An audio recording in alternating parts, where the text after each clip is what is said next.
Tonight to the program, as entertainment venues cannot open until early next year, we explore the lives of musicians in nightclubs who are waiting to return to their normal lives. Exclusive interviews with the Italian ambassador to Thailand, and a former BBC employee who settled in Chiang Mai with these elephants.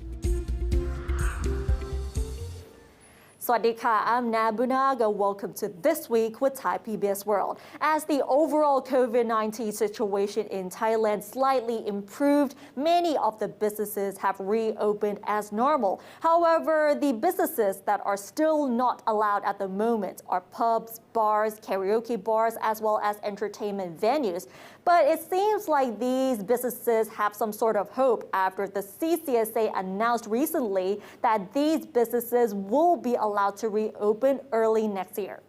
So according to the CCSA, pubs, bars, and karaoke bars in Thailand's COVID-19 restricted zones, as well as sandbox provinces, and this includes Bangkok, may be allowed to reopen from January 16, 2022, on the condition that they meet the required criteria and pass assessments by relevant authorities. One of the required safety measures is that such venues must improve their environment and air circulation system, and that all staff must be fully inoculated against COVID-19. Therefore, such venues located in the restricted and sandbox areas are given until January 16th to make preparations and improvements ahead of the evaluation by assessment committees in each province.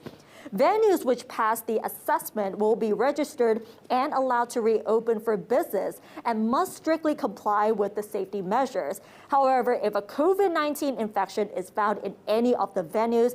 such venues will be closed down. Right now, Bangkok is now included among the sandbox provinces, which also include the popular tourist destinations such as Krabi, Phuket, and Phang Nga. And the ban on serving alcohol in eateries have also been lifted in the sandbox provinces, as well as 5 other provinces that are deemed at low risk for spreading the coronavirus, which are Nakhon Phanom, Bumkan, Mukdahan, and Sakonnakhon. So all of the provinces classified as dark red,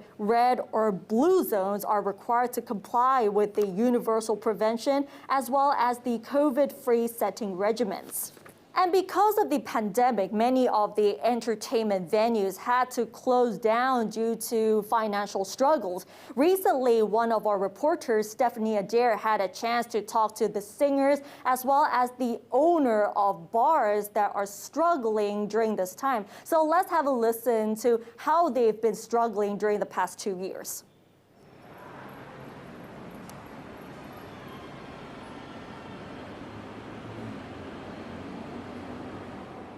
For 2 whole years, Thailand has gone in and out of lockdown due to the COVID-19 pandemic. Many businesses have been severely affected and have had to close down, while some are barely surviving.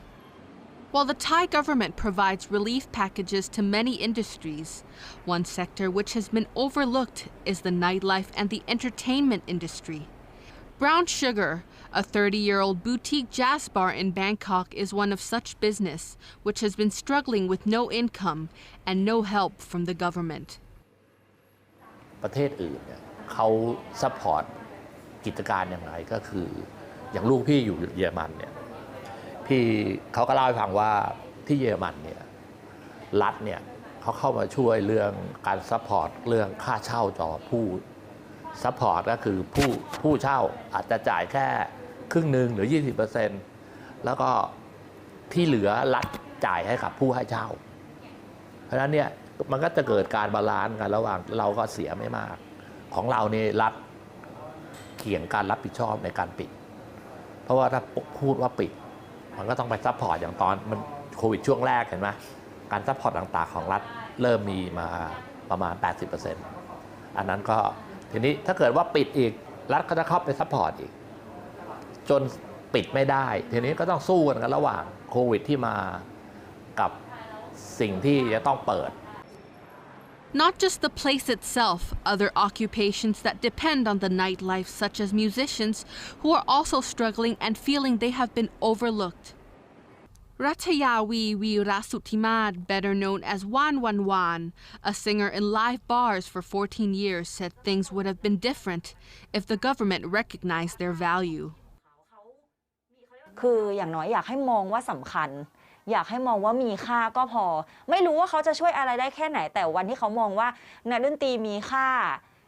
วงการเอนเตอร์เทนเมนต์มีค่ามันจะช่วยได้เยอะเลยนะเราว่าคืออย่างน้อยก็คือแบบผลักไปให้เราไปหาเงินกันเองก็ได้อะเข้าใจป่ะไม่ต้องเอาเงินมาให้ก็ได้ถ้าทำไม่ได้มันยากขนาดนั้นอะไรอย่างเงี้ย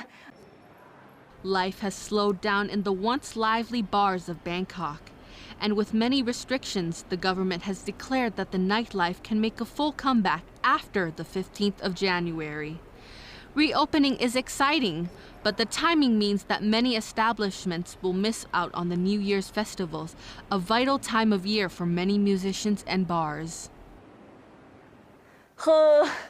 เหมือนเอาไม้มาตีหัวเหมือนเอามีดมาแทงกันเลยคือมันการที่เขาบอกว่าจะเปิด1 ครั้งอ่ะมันเหมือนกันที่เราลงทุนไปแล้วนะแบบอย่างนักดนตรีบางคนอย่างเงี้ยเขาขายของตัวเองขายเครื่องตัวเองไปเพื่อที่จะได้เอาเงินมากินนึกออกใช่ปะแต่พอถึงเวลาที่จะเปิดเขาก็ต้องไปหาเงินมาเพื่อที่มาซื้อเครื่องที่ตัวเองจะได้ไปทำงานมาใช้หนี้ต่อหรือว่ามาจ่ายค่ารถค่าบ้านอ่ะคือพี่ห่วงนักดนตรีการซัพพอร์ตของรัฐที่มีต่อนักดนตรีเนี่ยน้อยมากแทบไม่มีเลยเมื่อวานมีผู้ประกอบการกับนักดนตรีไปที่สภานั่นเป็นกลุ่มใหญ่นะเขาก็ไม่รู้จะเล่นก็เล่นไม่ได้แต่มันก็สงสัยว่าทำไมพี่สงสัยอยู่ตลอดว่าทำไมนักดนตรีถึงเล่นไม่ได้มันเป็นแหล่งมันเป็นจุดสำคัญที่ทำให้เกิดโรคหรือยังไงฝากถามรัฐบาลด้วย Stephanie Adair for Thai PBS World. And as we said earlier, because of the COVID-19 pandemic, a lot of musicians were struggling to survive because they were not even allowed to perform in pubs, bars, or even concerts. And recently, there has been a campaign to help these musicians as well. Let's find out more with Gitipat Chinsukjit.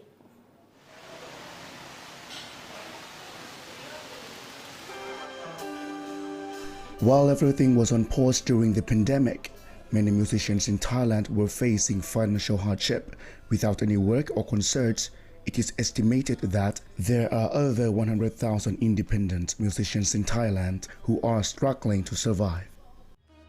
The Creative Economy Agency, or CEA, is one of the organizations which launched a campaign called CEA Live House to help suffering music artists. The campaign provides a venue for artists with limited budgets to perform, record, and practice for free.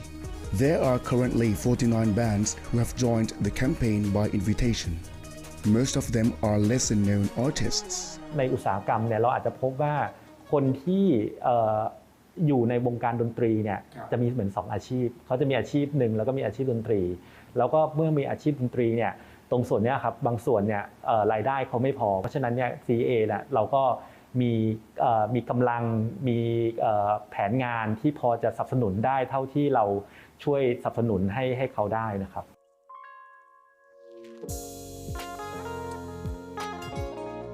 Interpan said they focus on the music industry because they see that the benefit of the music industry is not just the entertainment.But music is able to add emotional value to other industries. เราก็จะพบว่าการที่มีอุตสาหกรรมดนตรีเนี่ยส่งเสริมเรื่องท่องเที่ยวโฆษณาก็ต้องใช้ดนตรีไปเสริมอุตสาหกรรมภาพยนตร์อุตสาหกรรมเกมต่างๆที่เขาต้องใช้ดนตรีเข้ามาประกอบทำให้อุตสาหกรรมเหล่านั้นเนี่ยมีมูลค่าสูงขึ้นนะครับก็อย่างที่ว่าคือดนตรีเนี่ยก็เหมือนเป็นคอนเทนต์เป็นเนื้อหาแบบหนึ่งแต่มันมีเขาเรียกว่ามูลค่าทางอารมณ์ emotional value เมื่อคนได้ฟังแล้วรู้สึกดีรู้สึกมีความสุขสบายใจก็ยินดีที่จะจ่ายเพิ่มขึ้นเมื่อจ่ายเพิ่มขึ้นมูลค่าหรือกำไรของอุตสาหกรรมอื่นๆก็ได้เติบโตขึ้นครับ One group of artists who joined the campaign, musicians from the Triple J Jazz Band, said that without any work, they were struggling a lot during the pandemic and CEA Live House is a very good opportunity for them to create more work. ช่วงต้นๆมันยังพอมีงานทำอยู่นะครับก็คือพอช่วงกลางๆคือเราออกไปทำงานกลางคืนไม่ได้แล้วเราก็เฮ้ยเราจะปล่อยให้ชีวิตมันว่างอย่างนี้ไม่ได้แล้วทั้งที่เราก็มีวิชามีของอยู่นี่ก็เลยคิดงานขึ้นมาก็ทำลง YouTube ใช่เฉยๆแล้วพอดีทาง CA ทางพี่ออฟไปเห็นเข้าก็เลยแบบใช่เขาให้โอกาสเราไปอย่างแรกเลยคือที่รู้สึกก็คือไอเดียเราจากที่อยู่แบบเหมือนทำไปไม่สนใจว่าจะมีใครมองเห็นอะไรเงี้ยแล้วก็พอมีคนมองเห็นพอทำ CA มาเห็นปุ๊บก็อย่างแรกเลยที่ดีใจคือผลงานเราได้ไปสู่สายตาคนอื่นที่นอกเหนือจากเรารู้แล้วว่าเป็นใครบ้างอะไรเงี้ยอย่างแรกที่ผมคิดเลยคือเหมือนเป็นสายป่านให้เราอยู่ต่อได้ครับพี่Interpan said that there are 3 ways by which artists can get support from CEA Live House. First, CEA hired them to perform directly. Second, the artists can take their performance video from CEA to private companies freely. And third, they can upload their video to their own social media freely. He added that even though the COVID-19 situation is getting better, CEA Live House will continue. ผมคิดว่า CEA Live House น่าจะยังมีต่อครับเราอยากจะส่งเสริมให้การจัดแสดงดนตรีเนี่ยเข้าถึงกลุ่มต่างๆได้ง่ายเด็กครอบครัวอะไรก็เพิ่มขึ้นที่จะสามารถมาดูดนตรีสดได้นะครับอันนี้ก็แล้วก็เป็นเปิดโอกาสให้พื้นที่ให้นักดนตรีศิลปินหน้าใหม่เนี่ยได้มีพื้นที่ในการนำเสนอตัวเองกิติพัฒน์ เชื่องสุขจิต reporting for Thai PBS World While those working in entertainment venues are still struggling to make ends meet during the pandemic, another group that we haven't talked about a lot is the sex workers. Yes, they are struggling just like many others, but they're in a vulnerable situation as sex workers are often ostracized in Thai society. Let's find out more in this report by Chalalak Janwanpin.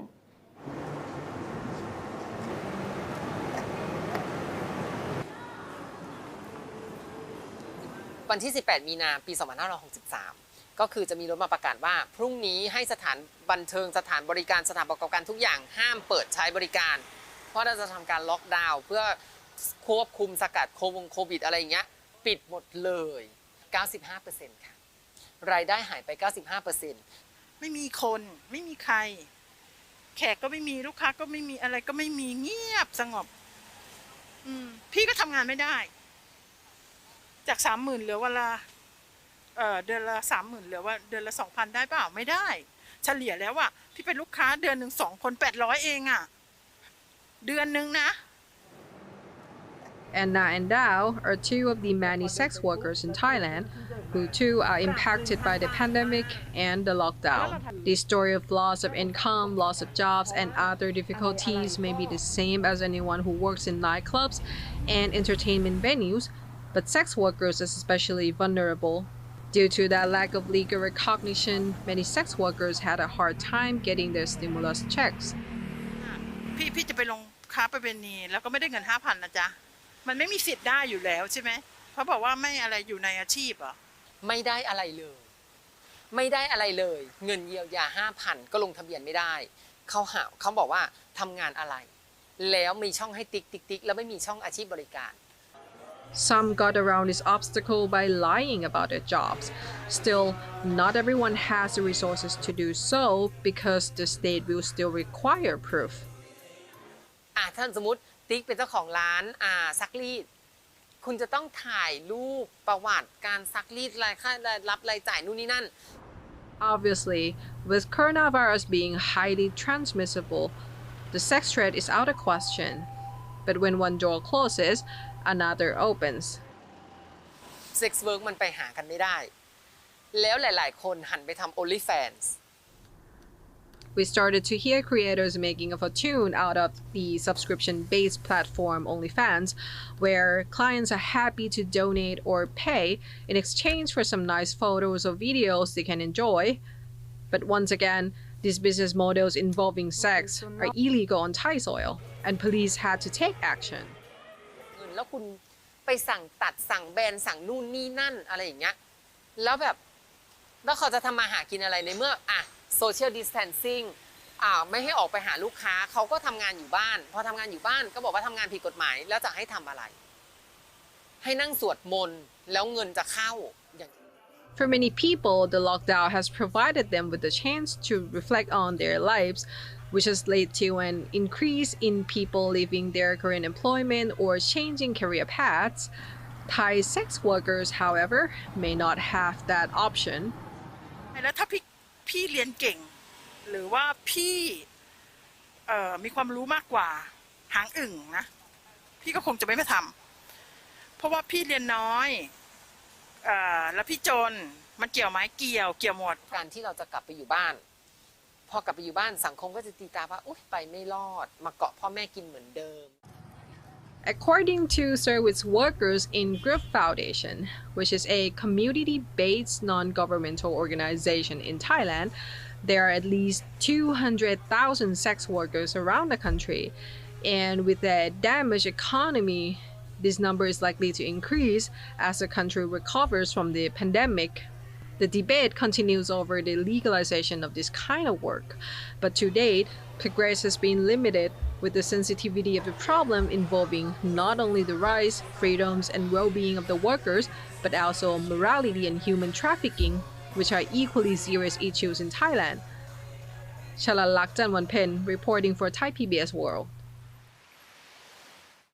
And it looks like this sort of debate is not going to end very soon. And now let's look at the other stories in our weekly roundup. The parliament has voted to reject a constitutional amendment draft dubbed the People's Charter, which sought to abolish the Senate, revamp independent political institutions, and the Constitutional Court. Drafted by reformist groups and endorsed by the signatures of over 135,000 people, 203 MPs and 3 senators voted in favor, and 249 MPs and 224 senators voted against. To pass, more than half of all the MPs and senators combined need to vote in favor, including at least 84 senators. Same-sex marriage in Thailand will have to wait as the Constitutional Court ruled unanimously that Section 1448 of the Civil and Commercial Code, defining marriage as being a union between a man and a woman, is constitutional. The issue was brought to the attention of the court after 2 LGBT persons claimed that they should be allowed to marry legally and that Section 1448 is unconstitutional. The court did, however, suggest that state agencies enact a law to codify the rights of the LGBT community.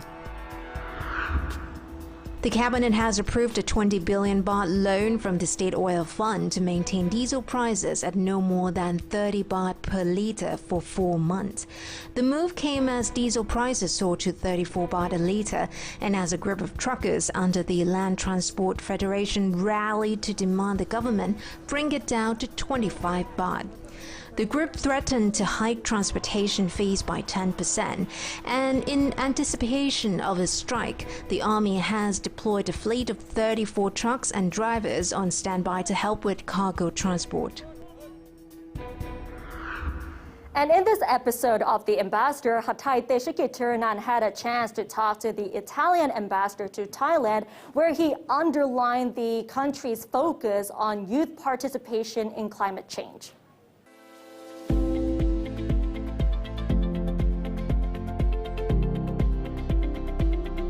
Having been in Thailand with his wife since mid-2018 and for some time with their son, Italian ambassador Lorenzo Galanti talks about his love of traveling in Thailand, which he plans to keep doing until his departure in the middle of next year. My wife and I, we traveled as much as possible to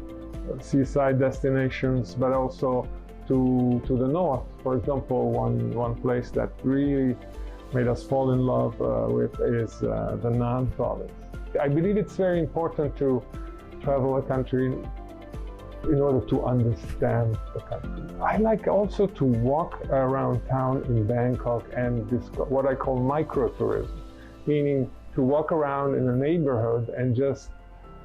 find unexpected places The ambassador said despite coming from different continents, there are several similarities between the peoples. I think we are similar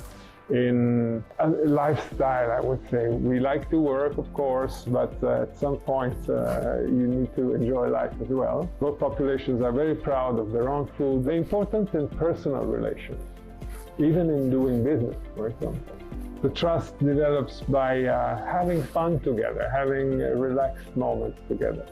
His Excellency, however, noted a few differences in the cultures as well. We communicate in a different way. The Thai culture is called a high context culture, meaning that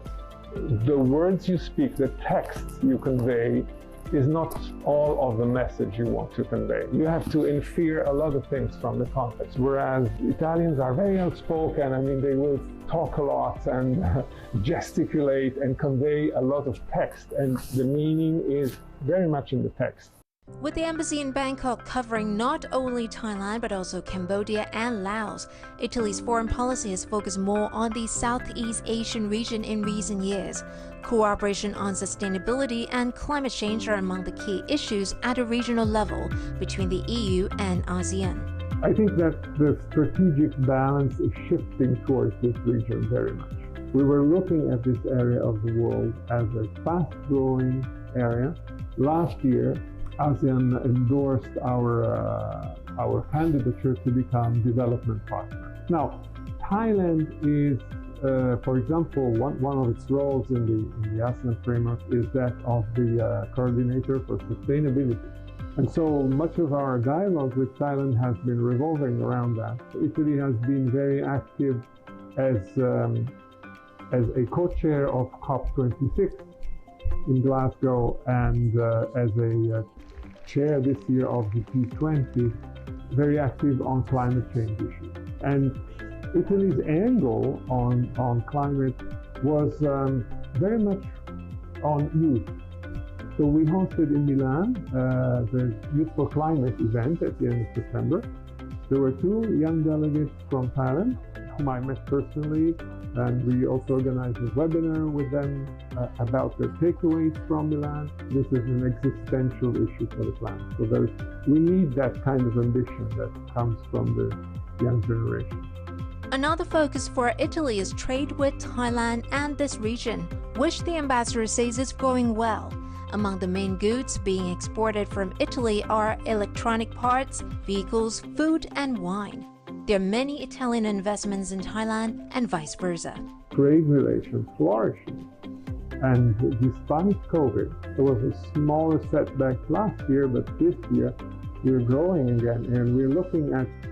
probably by the end of the year at a better result than 2019, which was a record year.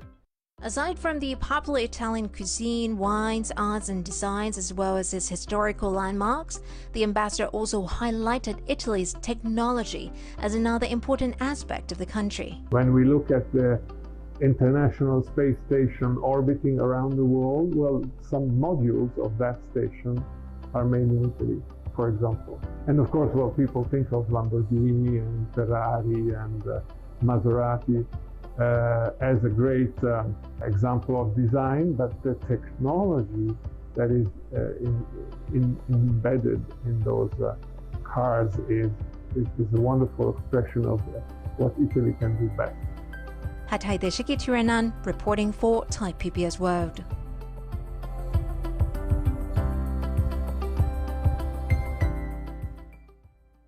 And now let's move on to Homeaway, where we had a chance to talk to Colin, who used to be a BBC employee and has settled in Chiang Mai for around 20 years now. And he is currently working in a well-known elephant camp in Chiang Mai. So let's find out more in this report.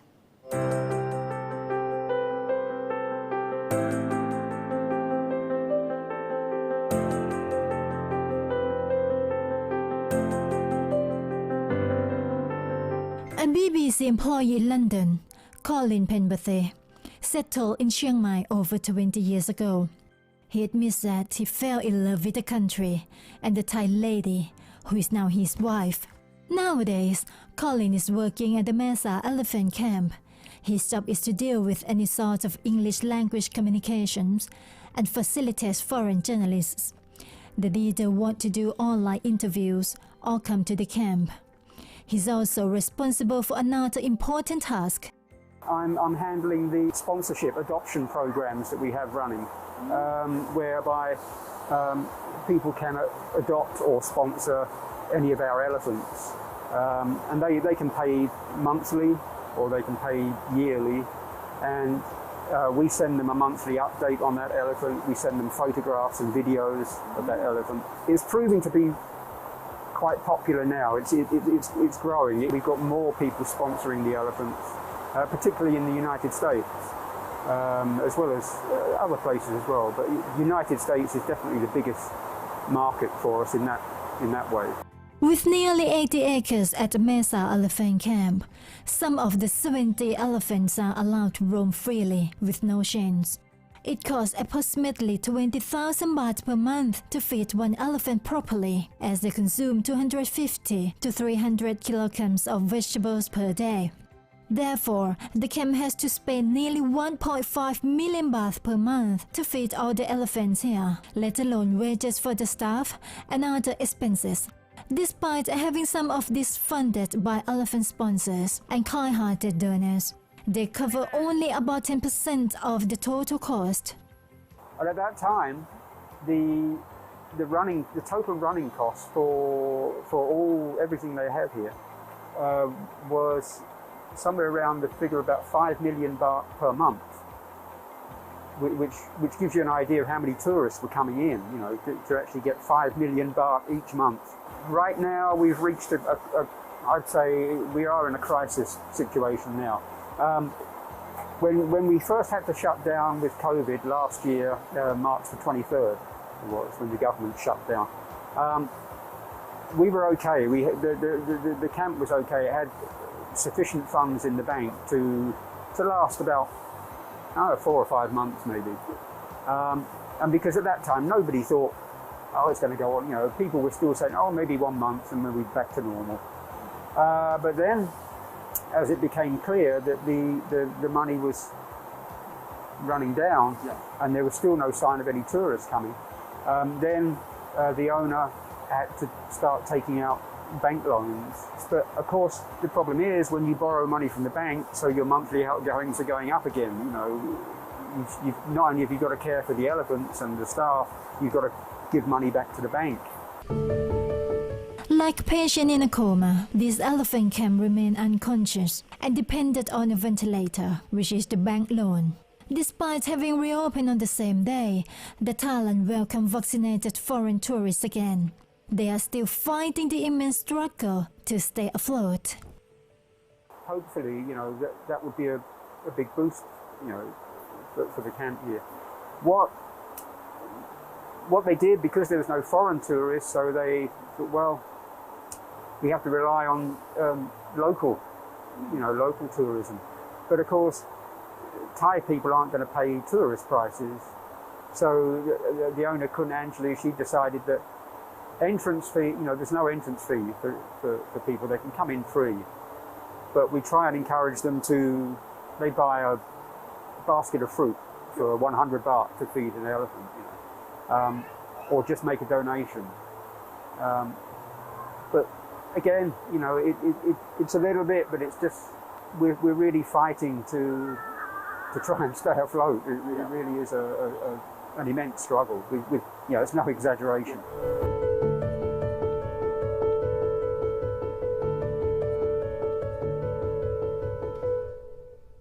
And the future of these elephants definitely relies on domestic tourists. And that wraps up tonight's edition of This Week with Thai PBS World. Join us every Friday at 10:15 p.m. only on Thai PBS. And don't forget to follow us on social media as well as our website, thaipbsworld.com, for all the latest updates as well as analyses. And we'll be leaving you tonight with beautiful images of the coral reefs in Trang province. Thanks for watching. Stay safe and we'll see you next Friday. สวัสดีค่ะ